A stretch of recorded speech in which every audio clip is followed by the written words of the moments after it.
Aujourd'hui, on doit faire...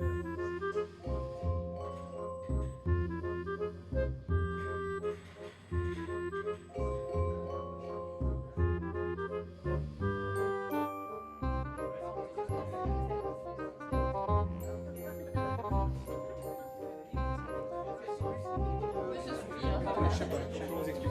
Il faut demander au fromager. L'Europe, entre le XIIe et le XVe siècle, a vu sa population augmenter fortement. Donc pour nourrir cette population, pour faire vivre cette population, il fallait conquérir de nouveaux territoires. Donc ils ont conquis ces territoires-là. D'accord? À la machette. Et ils n'ont coupé que des buissons. Il fallait garder les terres du bas pour produire le blé, pour produire les céréales et pour avoir l'herbe pour l'hiver. Donc on a, au-delà de la forêt, on a défriché à la serpe, hein, d'accord? On a défriché tout cet espace-là à mesure que les besoins se faisaient sentir. Et ces territoires, ils ont dans notre vallée, je ne parle pas du Beaufortin, ils ont dans notre vallée, ici, toujours été valorisés par le collectif. On regroupait les troupeaux pour libérer les gens en bas afin qu'ils puissent faire la récolte du fourrage et les moissons. Et ensuite, on envoyait ici des bergers qui étaient salariés. Alors ils étaient salariés, on leur donnait du fromage, on leur donnait de l'argent. Et puis un fromager, naturellement, pour fabriquer le fromage. C'est la raison pour laquelle le Beaufort, comme tous les gruyères, comme le parmigiano, le parmesan, tous ces grands fromages, la Punzel, etc., tous ces grands fromages qui sont des fromages de montagne sont des fromages collectifs. Parce qu'on ne peut les faire que si on a un gros troupeau. Et pourquoi? Et l'intérêt de ces gros fromages par rapport à des fromages petits, c'est qu'ils se conservent longtemps. C'était des garde-manger qui permettaient de transporter les protéines de l'été vers la fin du printemps où les populations avaient faim. Parce que la nourriture était épuisée. Il y a besoin de main-d'œuvre pour faire vivre cet alpage. Ne serait-ce que par exemple pour tracer les chemins ou construire les routes. Et il fallait encore jusqu'en 1980 que les propriétaires de vaches donnent 10 heures de travail pour une vache qui montait en alpage. Et ces 10 heures de travail par vache montée en alpage permettaient de créer les sentiers, de créer les routes, de faire du drainage, de continuer à couper les zones vertes. Le principe du don de son travail pour entretenir l'alpage demeure encore aujourd'hui. Dans les années, entre les années 60 et les années 90, cet alpage s'est couvert d'aunes vertes et c'est couvert de vérâtre. On a mis 20 ans à reconquérir ces surfaces pour avoir la prairie que vous avez. Ça représente des milliers d'heures de travail. Pourquoi?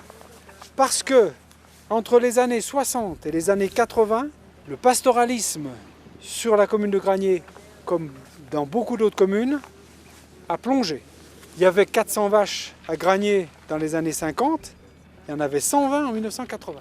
Tout simplement parce que personne ne croyait au devenir de l'activité pastorale. Les gens étaient devenus des doubles actifs en bas. C'est-à-dire qu'ils avaient une activité salariée et puis les femmes surtout s'occupaient des troupeaux. En alpage, on envoyait des bergers qui faisaient la traite et on avait tellement besoin d'eux qu'ils pouvaient faire n'importe quoi, on ne pouvait rien leur dire. Comment on ne pouvait plus rien dire? Qu'est-ce qu'ils ont fait les bergers?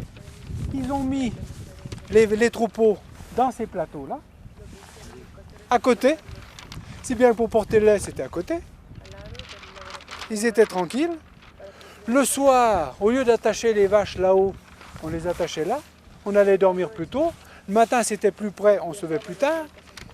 Et tout s'est dégradé. C'est pour ça que là, devant les chalets, on a encore aujourd'hui beaucoup de rumex parce qu'il y a beaucoup d'humus, il y a beaucoup d'azote. Si on avait laissé les choses se faire, on aurait détruit tous les alpages. Actuellement, avec la technique de la machine à traire, qu'on déplace, à condition de la déplacer, des vrais bergers qui font bien leur travail, ils déplacent la machine tous les 3 ou 4 jours au maximum pour que le troupeau il puisse dormir partout et quand il dort, les déjections, le fumier est là et ensuite quand c'est dans les pentes, on répartit à la pelle. Sinon aujourd'hui on prend le tracteur avec la herse et puis on disperse le fumier partout. Donc la ressource, ça n'est pas une ressource naturelle. C'est une ressource qui existe parce qu'il y a le travail des hommes, l'investissement des hommes.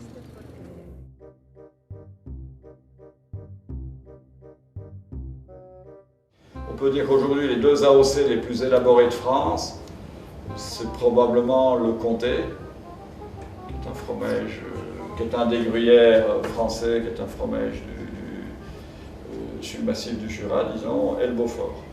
Elle s'est bâtie là aussi Beaufort, je ne sais pas si vous... Elle s'est bâtie en plusieurs étapes. Qui est-ce qui a intervenu dans la conception? C'est un groupe d'agriculteurs qui a voulu relancer la mécanique après-guerre et qui a eu une vision où ils ont mené de front les structures économiques, l'AOC, et puis la modernisation de l'agriculture. S'ils n'avaient pas protégé le fromage, sitôt que le fromage aurait eu du succès, ils seraient partis se faire ailleurs. D'ailleurs, quand ils ont obtenu l'AOC, on commençait de faire du Beaufort dans l'Isère, dans l'Ain, et tout un tas d'endroits on commençait de faire du Beaufort, et probablement qu'ils seraient partis ailleurs. Par conséquent, toute la plus-value économique serait partie, et eux, ils seraient restés avec une valorisation qui ne permettrait pas l'agriculture de vie. Alors, si vous voulez, ce qu'il faut très bien voir dans une AOC, c'est que les règles du jeu, elles sont doubles. Elles ont un effet consommateur, c'est-à-dire on s'en sert, on communique auprès du consommateur pour dire voilà, dans cette AOC-là, on fait comme ça. Et puis elles servent aussi pour les producteurs, puisque c'est la règle du jeu avec lequel tout le monde joue. Sur le plan de la production laitière, il y a également un cahier des charges qui est très strict, qui est très élaboré. Bon, j'ai cité tout à l'heure dans la cave les races Tarine et Abondance, vous les avez vues dans le film. Hein. La production laitière par vache est plafonnée à 5000 kg, moyenne du troupeau, ce qui est très en retrait de l'évolution actuelle nationale. Hein. Au niveau de l'alimentation, je crois que sur l'ensemble de l'année, en moyenne, il y a 75% de la ration de base qui doit provenir du local. Air Bouffouin. Le Beaufort vient des alpages, il vient de... C'est là-haut qu'il a été créé, donc l'objectif c'est d'inciter les producteurs à faire le maximum de lait pendant l'été, pendant la période d'herbe, puisque c'est là qu'on fait le meilleur fromage, c'est là qu'on a le meilleur rendement et c'est là que le lait est le moins cher à produire. Il y a un exemple typique. Aujourd'hui on fait 107 fromages. C'est le jour de pointe. Là on est dans les 8 jours de pointe. Là. De l'année, hein. On est dans les 8 jours de pointe, et on descend à 35 meules par jour au mois de novembre. Ce qui veut dire qu'on fait 3 fois plus de fromage maintenant que pendant la semaine creuse. Parce que justement, les vélages des vaches sont groupés, disons, au milieu de l'hiver, pour faire le maximum de lait pendant la période d'herbe. On fait le maximum de fromage en période d'été, pour qu'ils aient la maturité pendant le maximum de période de consommation. On explique aux consommateurs ce qu'on fait et le consommateur y attache l'importance. Alors aujourd'hui, ça paraît évident dans le monde moderne. Il faut savoir qu'il y a 20 ans, quand Maxime Bialet a dit savoir que le Beaufort a fait effet de la tarine et de l'abondance, ça intéressera le consommateur, tout le monde rigolait. Esta denominación tiene un impacto económico, permite a los productores de seguir viviendo con un ingreso más que decente aquí. Dos, permite una biodiversidad en el paisaje, o sea, permite que haya un mosaico de pastos, de bosques, ¿no? Es decir, que sí tiene un impacto, pero tal vez que no es lo central ahí. Lo central ahí es el tipo de agricultura que ellos quisieron defender aquí y que es ese tipo de agricultura que finalmente creó este paisaje y que lo ha preservado. Ce qui a permis aussi l'AOC, en clair, d'être regroupé tout le monde, de pouvoir gérer la quantité de Beaufort produit sur une année. Ça veut dire qu'on n'a jamais de variation de production d'une année sur l'autre qui fait que tu es à la merci de l'effectuation des autres fromages et des autres. Puisqu'on sait qu'à peu près on va produire tant de Beaufort chaque année. Surtout avec les 75% d'herbes et de fruits.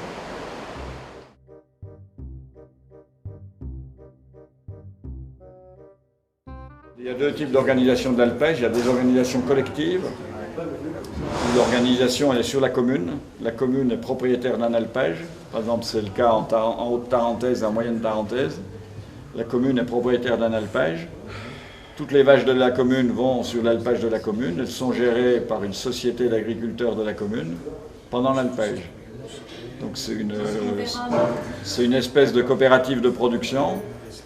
Quand je dis coopérative de production, c'est coopérative d'exploitation de l'alpage et de production du Beaufort. Et puis dans l'autre côté, il y avait aussi des alpages privés, ce qui était le cas du Beaufortin, où il y avait un alpagiste qui était ou propriétaire ou locataire d'alpage. C'est lui qui gérait l'alpage et il louait les vaches des autres agriculteurs de la vallée.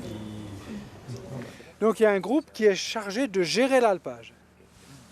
Ce groupe-là, il est chargé d'embaucher les salariés. Il est chargé de réfléchir aux investissements. Il est chargé de réfléchir à l'avenir. Et puis, il est chargé aussi d'assurer le quotidien, c'est-à-dire la direction des salariés. Sur Granier et Valzan, nous ne versons pas, enfin le groupement pastoral ne verse pas d'argent aux communes, mais investit dans tout ce qui est réparation, création de pistes, etc. On a calculé que depuis 20 ans, le groupement pastoral investit dans les réparations de chalets, la création de pistes, l'entretien de l'alpage, plus de 15 000 € par an. Plus de 15 000 € par an. D'autres communes qui sont plus riches ne demandent pas de location et font elles-mêmes les investissements, c'est-à-dire que le groupement ne paye rien.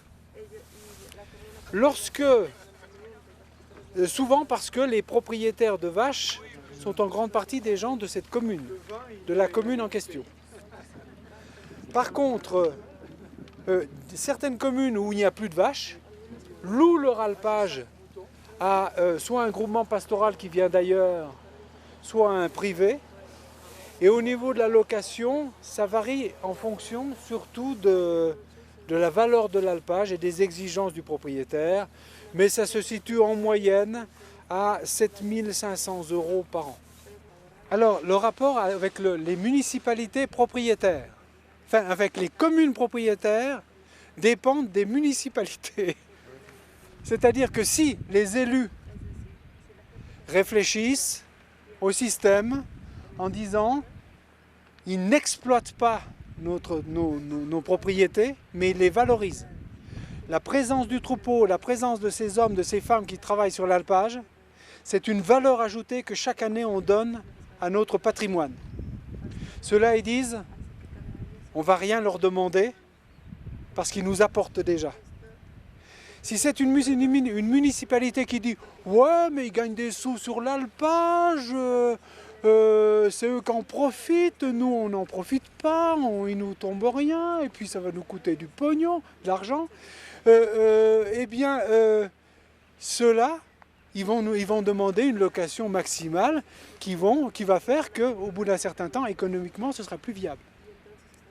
Donc tout dépend des hommes. Tout dépend des hommes. On reçoit quand même beaucoup d'aide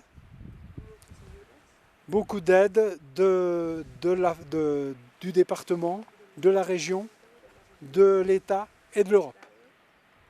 Parce qu'on est dans des systèmes fragiles qui sont pris en compte et qui ne peuvent fonctionner que s'il y a une intervention financière de la collectivité. Parce qu'une grande partie du travail qui est fait là, c'est un travail d'intérêt collectif. Et qui est reconnu comme tel. Qui est reconnu comme tel. S'il n'y avait pas de toute façon une participation financière de la communauté, quelle que soit la communauté à tous ces échelons, le système ne pourrait pas en lui-même fonctionner.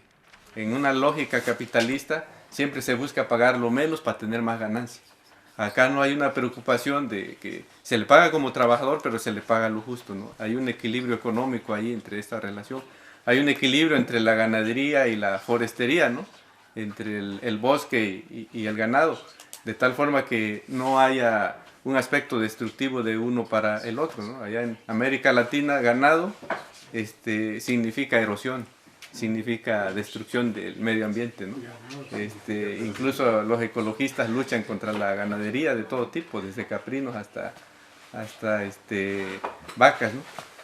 Acá no, pues creo que se ve ese equilibrio. Por eso todo esto de la sustentabilidad me lleva a relacionarlo con el concepto de equilibrio, ¿no? Las vacas son los enemigos de la biodiversidad por excelencia. Entonces aquí es muy impresionante que el tipo de vegetación, que la biodiversidad que se conserva son las florecitas del pasto y que se invierte en mantener a la vegetación fuera. Lo que para mí es muy fuerte es que es la comunidad local la que define qué es la biodiversidad que vale la pena conservar, no es impuesto desde fuera y es coherente con toda una forma de vida, con la sociedad, con la economía. Lo que decía Don Era, es decir que si yo gano 100 euros, tengo que invertir 105, significa que los agricultores no estuvieran si el Estado no les financiaría esa actividad. Entonces la función de la agricultura como un servicio social hacia la comunidad, hacia el municipio, hacia el Estado, hacia el país, es un punto clave aquí, ¿verdad? Y que está retomado muy bien en las políticas del Estado, ¿verdad? Que creo que tenemos que... Bueno, del Estado ya no es tanto Estado, porque son las políticas europeas incluso, y es un Estado más arriba. Una de las políticas originales en Francia interesante ha sido la política de apoyo a las zonas de montaña. Es una cosa que tal vez no es nada evidente, ¿no? Es igual de extraño que la cuestión de la tierra que vimos abajo en el GAEC, ¿no? O sea, el hecho de que puedan haber políticas para apoyar las zonas más desfavorecidas es algo que es completamente escaso, ¿no? O sea, o herético, ¿no? A nivel mundial, ¿no? Lo extraño no es que existan políticas de apoyo a regiones marginadas. Para mí lo extraño es que son políticas que apoyan la producción de los pobres. O sea, en México hay muchas políticas actualmente en zonas marginadas. La mayor parte del ingreso de las familias rurales viene de apoyos del gobierno, pero son políticas que reproducen la pobreza. O sea, políticas que te dan un ingreso por ser pobre, no que te promueven tus capacidades productivas. Y esto es cada vez más la tendencia y reproduce la pobreza. Entonces a mí lo que me impresiona mucho es que haya políticas que apuesten a desarrollar capacidades productivas en lugares pobres, ¿no? Que no son políticas al consumo, nada más. Entonces creo que son políticas se valen los subsidios, pues, pero son subsidios muy virtuosos. Realmente la producción está supeditada o está dependiente de que los recursos naturales se cuiden. Eso es lo que me llamó más la atención. Esto rompe con muchos modelos que tenemos en los países de América Latina, en donde hay un gran desequilibrio entre el aprovechamiento de los recursos y la disponibilidad de los recursos. Acá en el sureste de Francia, lo que hemos podido detectar y que nos ha llamado mucho la atención es la amplia disponibilidad de recursos naturales, la diversidad de estos y el hecho de que hay un subaprovechamiento, un bajo aprovechamiento, sin que ello quiera decir que haya un desperdicio de recursos naturales.